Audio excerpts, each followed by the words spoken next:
Всем привет, ребята! Сегодня мы будем учить чувашский язык. В русском алфавите 33 буквы, а в чувашском на 4 больше. Получается, в чувашском алфавите 37 букв. Познакомимся с этими буквами.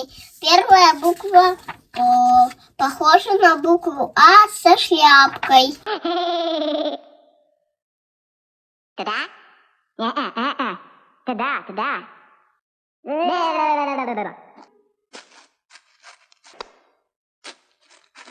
О, Оман.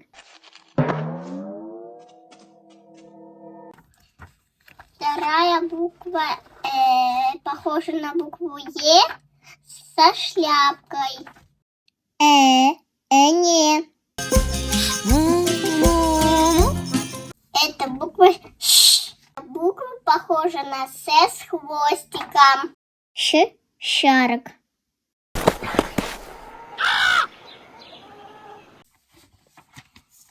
Четвертая буква это Ü. Как У с усиками или как смайлик. Югерчик.